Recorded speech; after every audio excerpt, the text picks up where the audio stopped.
저작권에 대한 모든 정답을 말해주는 톡톡 저작권 MC를 맡은 김은서입니다. 오늘 정말 특별한 두 분을 모시고 저작권에 대한 흥미로운 이야기를 나눠보려고 하는데요. 유튜버 허니블링님과 한국저작권보호원의 전세준 변호사님, 인사 부탁드립니다.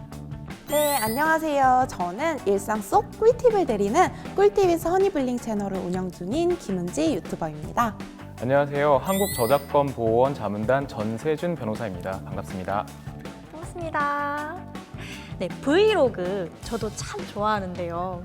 허니블링님, 브이로그가 뭔지 모르시는 분들을 위해 설명 한번 부탁드려도 될까요? 네, 브이로그란 비디오와 블로그의 합성어인데요. 본인의 일상 속에서 촬영한 콘텐츠를 말해요. 저도 일상 속에서 꿀팁을 알려드리는 걸 좋아해서 브이로그를 시작하게 되었습니다. 저도 사실 여기 오기 전에 블링님의 채널을 좀 구경해 봤는데요. 네, 여행, 맛집, 쇼핑, 정말 많은 분야의 꿀팁들을 알려주시더라고요. 저도 보다 보니까 유용한 정보가 너무 많아서 구독과 좋아요를 눌렀습니다. 감사합니다. 네, 그런데 혹시 어떤 고민이 있어서 톡톡 찾아주셨나요? 네, 저는 아무래도 일상 속 꿀팁을 알려드리는 컨텐츠를 찍다 보니까 제가 찍을 수 있는 범위가 너무너무 많더라고요. 실제로 한 예로 제가 얼마 전에 시내 옷가게에서 촬영을 한 적이 있는데 그 옷가게에서 흘러나오는 음악 소리가 제 영상에 이제 잡힌 적이 있어요. 이제 그런 경우가 많다 보니까 활용 범위가 너무 넓어서 제가 어디까지 촬영을 할 수 있는지 그 저작권 침해 기준이 조금 애매한 것 같아서 궁금해서 찾아왔습니다. 와, 정말 고민되지 않을 수 없는 문제네요.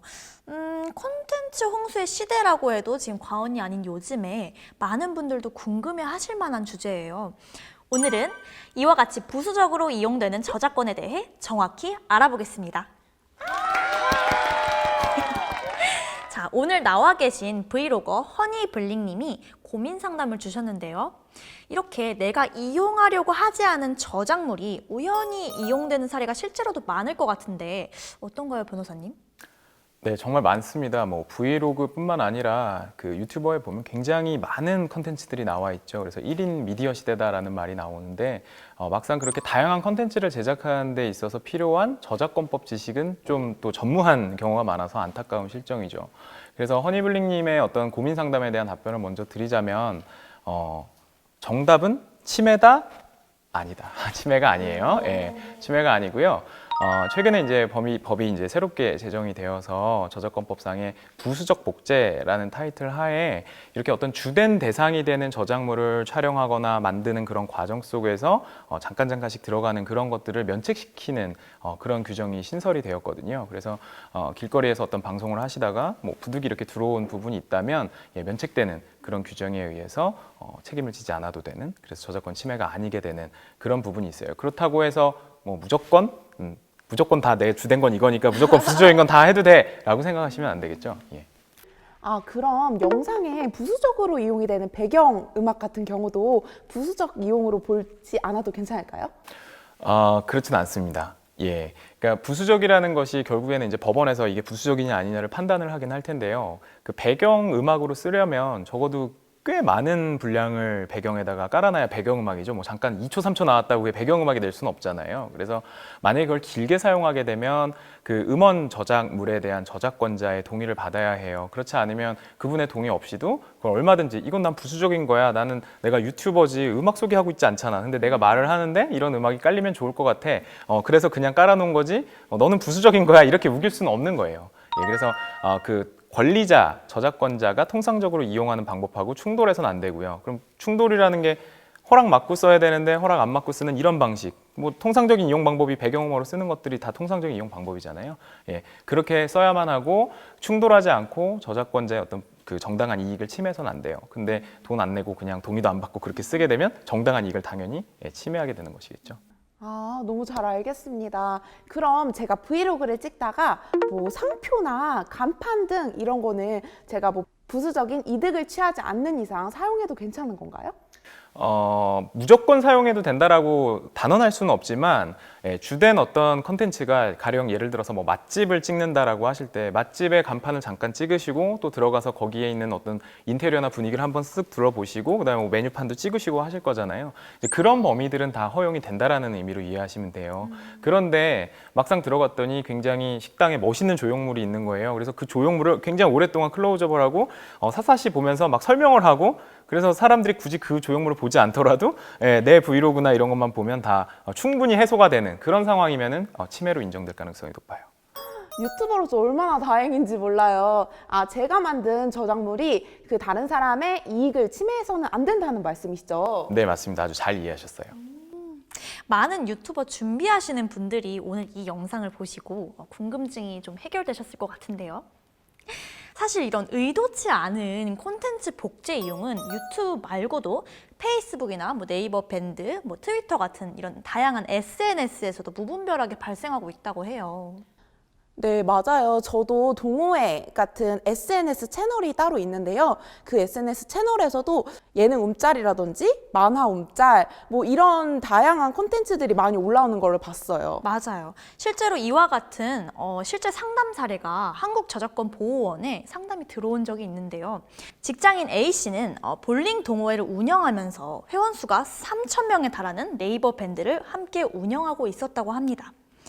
회원들의 활발한 이용을 위해 매일 수요일마다 다른 사이트에서 유료로 거래되고 있는 최신 웹툰을 올리는 일을 해왔습니다. 이 웹툰은 불법 복제 사이트에서 구해서 올렸다고 하는데요. 이 웹툰은 저작권 침해로 볼 수 있을까요? 이 사례 같은 경우는 영리적 이익을 취하는 게 아니라 동호회 사람들이 모인 SNS 채널이니까 괜찮지 않을까요? 네, 정답은 침해에 해당합니다. 네, 보통 많은 분들이 내가 영리 목적으로 하지 않았는데 왜 침해냐라고 주장을 하시는 경우가 많아요. 근데 그 말씀하신 사례의 경우에는 하나도 아니고 두 가지 권리를 일단 침해한 걸로 판단이 돼요. 첫 번째로 불법 사이트에서 다운로드를 받을 때 내 컴퓨터 내에 저장이 되잖아요. 그것이 이제 저작권법에서 말하는 복제 행위예요. 그래서 원래 저작자의 복제권을 침해한 행위가 일단 첫 번째가 될 거고요.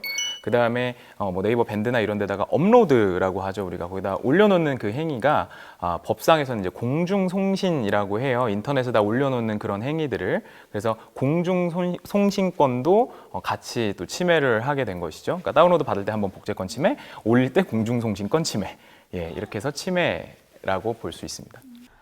그러면 사람이 많고 적음을 떠나서 저작권자의 정당한 이익을 해치게 될 요소가 크다면 저작재산권의 침해가 될 수 있겠군요.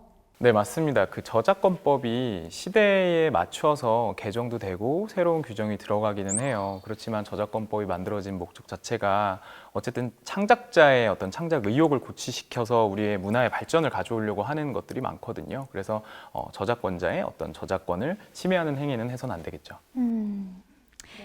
네, 오늘은 다양해지는 콘텐츠 플랫폼에 맞춰 1인 미디어에서도 적용할 수 있는 저작권법에 대해 알아봤는데요.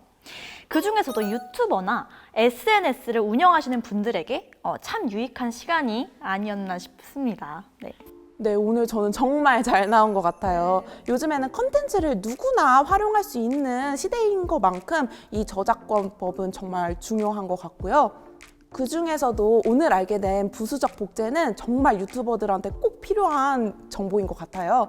이제는 콘텐츠를 당당하고 맑고 자신 있게 만들 수 있을 것 같습니다. 네, 이렇게 변화하는 산업과 시대에 맞춰 창작의 길을 넓혀주는 한국저작권보호원. 우리도 원 저작자의 저작권을 잘 지켜서 건강한 저작권 생태계를 만드는데 앞장서야겠죠. 톡톡 저작권은 비록 이번 편으로 마무리되지만 언젠가 다시 흥미로운 저작권 정보를 전하기 위해 돌아오겠습니다. 저작권 정보가 뚝뚝 터진다. 톡톡 저작권 안녕.